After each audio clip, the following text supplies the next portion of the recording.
Hello viewers, you're watching DNA. I'm Abhijit and with me is Ridvesh Singh Mani, a policy analyst. And as we record this video right now, the second semi-final between New Zealand and South Africa is currently underway. India has already made its way into the finals, but as we know, there are aspects of sports that have far-reaching impact beyond sports.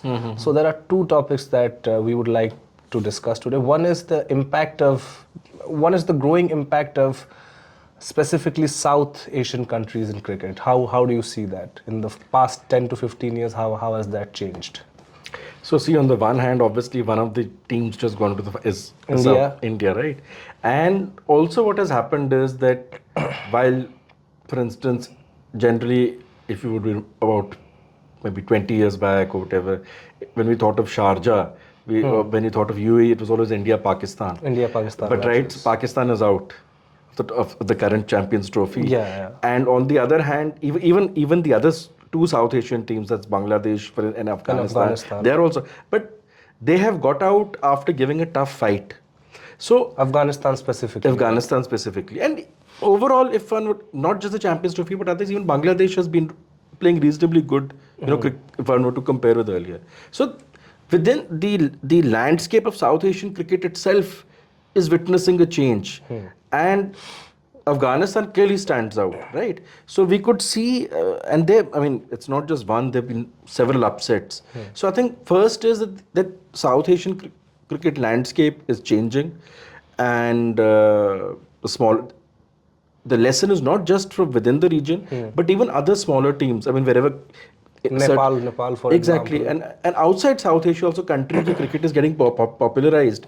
If you Africa specifically, Africa cricket is one of the sports that's really growing. If you have individuals who are talented, now of course, what is also interesting is many of the teams have the new countries where cricket is going. I mean, if you look at Canada, if you look at the US, the South Asian expats, immigrants are playing in those. Immigrants are playing in those countries. So the lesson is that if you're good, if you're talented, and the new forms of cricket also, like T20 especially, it gives franchise cricket specifically, where let's say your country is not at that level. Yes, when exactly. But individual can play at a very high level. Exactly. So there's no excuse. I mean, you can perform well. And on the other hand, then we also have established teams which are not doing very well.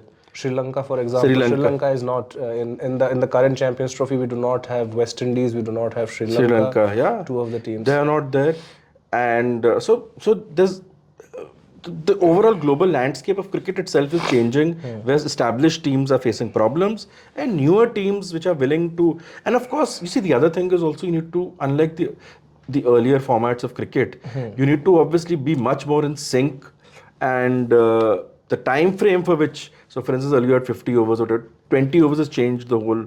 And what T20, one more thing also, just as an aside, that T20 has also changed the nature even of 50 overs.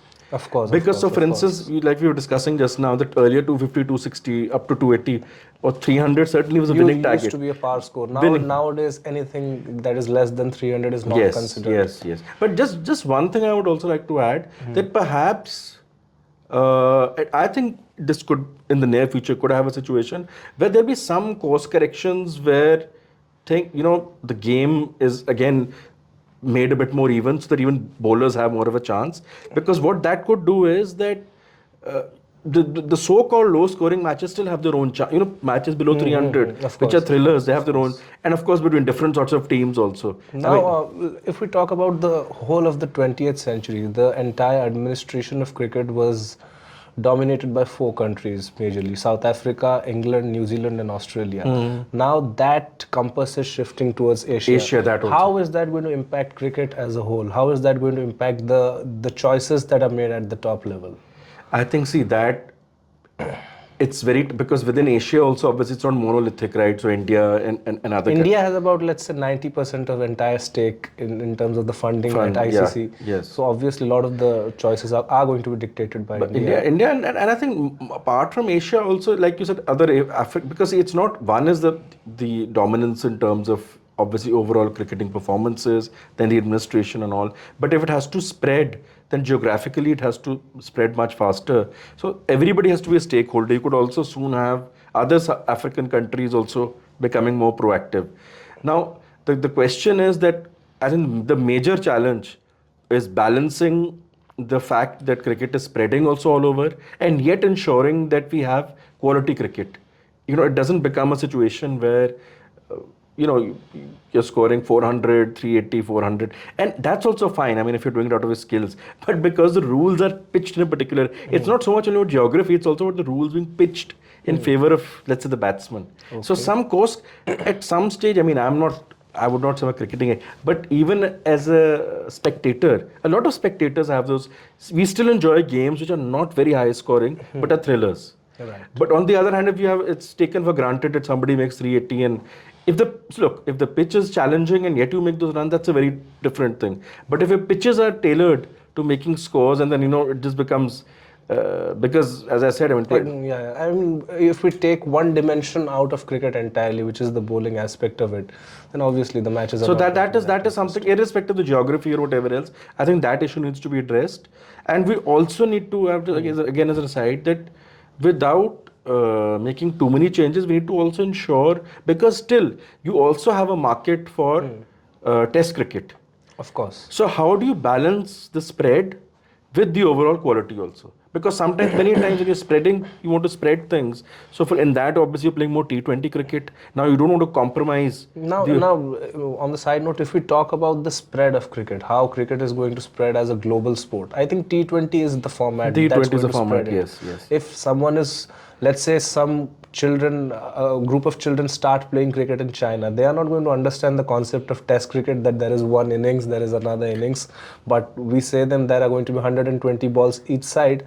T20 is a much clearer format. That is clear, but then you see also the older cricketing teams, their quality at least, you have to balance that out. And the other point is also, you can be a good Test player and a good T20 player, but not a good one. but the reverse is not possible. You can be a very good Test player and then transition into playing. And you have instances of that, Of course. right? Because, and I'm not saying, it's certainly not my argument that even in T20 you don't play sensible cricket. Over there also commonsensical cricket and whatever. But obviously the priorities are very different. Even if you compare 20 and 50 overs, it's a totally different. Of course. I mean, the gap between Tempo of the game is very different. the gap between a T20 and a 50 over match is similar, like as between a 50 over match and a Test match. Yeah. Now, since we started talking about the Champions Trophy, as you know, the current Champions Trophy is being hosted in a hybrid format, with the matches of India being played in Dubai, UAE. Let's talk about the growing influence of UAE and the Dubai factor in cricket. It has been a factor for about 40-50 years now, but let's talk about it in the current context. How is that shaping cricket and politics more than cricket? Exactly. So there are a few. So first, obviously, UAE has been a neutral venue even in the past, especially for India. That's where it got popularized. Since the 80s, in fact, right? And then 90s, and then India, Pakistan stopped playing cricket. But then, after there were security issues, Pakistan also started playing even its Test cricket in the UAE. We also had one season of IPL being played in Dubai. Yeah, that is one day. One day is, and IPL is, but even Test, Pakistan even did its Test over there, right? Yeah. Now, one is UAE hosting all these events. The other is the UAE also probably wants that this should result in popularizing the game locally. in their own so that's why if you see their own teams, a lot of, again, South Asian expats are part of that. And even at the school level, even amongst the locals, they want to popularize it. So that is cricket itself. Then it's part of a larger thing about sports diplomacy, as we talk sports, about. not only sport, but hosting, mega events. Diplomacy is obviously part of the foreign policy. That you can also say, you can either say sports diplomacy, you can say soft power. The UAE overall soft power, right? But hosting mega sports events, now UAE is hosting mega events. Saudi is also doing something. Saudi is also similar. doing that, yes. Qatar is doing it. There was talks at some stage that maybe Saudi also, even the IPL matches, right? It hosts them. Auction was hosted in Saudi. Auction was hosted there. So I think this has certainly, it's very interesting. But UAE, because of the demography and the expats from South Asia, I think it's very interesting, and they want to use. I think so. There's the economic aspect, the people coming from South Asia to watch the matches. Then soft power aspect, and the cricketing aspect of the local expats, and that they should also play a role in further popularizing the game within the UAE. And former, I think, cricketers are also used Saudi Arabia has also been using UAE, the ex, cricketers from the region. They go there and they provide coaching and all that. Now in cricket, we have this age-old concept of one team being a home team, the other team being a away team. Oh, yeah. In future, do we see more of this happening, that you're going to have a neutral venue and both teams are going to be playing in that neutral venue? think Are we that- going to see more of that? That brings us to the geopolitical part. Geopolitical aspect Like so of far, cricket was for very long. It was except for South Asia, it was reasonably dehyphenated.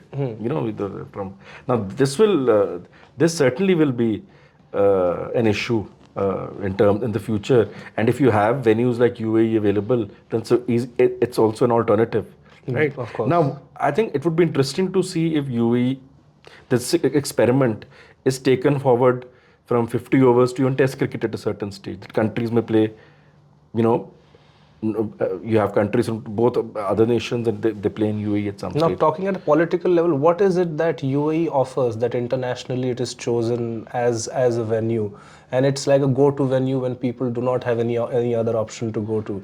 What is the logistics? It that they already provide? has this existing sports infrastructure. For South Asian teams, especially It's closer to. it's much closer. These are the two biggest issues which it offers. The third is obviously there is a history. It has been hosting matches all through.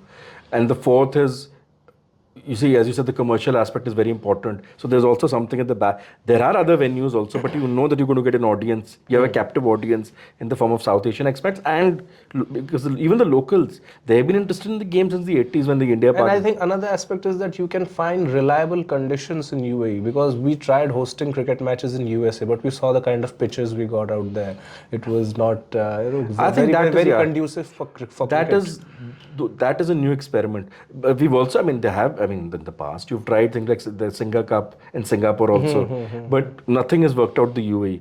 But I wouldn't be surprised if other Gulf nations also, because they're focusing so much on sports, be it at least Saudi Arabia for sure, in terms of IPL or exhibition, to begin with exhibition matches, and even country like Oman is also. Oman, and they have, again, you need to have, if you don't have a strong presence of expats, that's the first back. You could have the infrastructure, but if you don't have the audience, there's no point.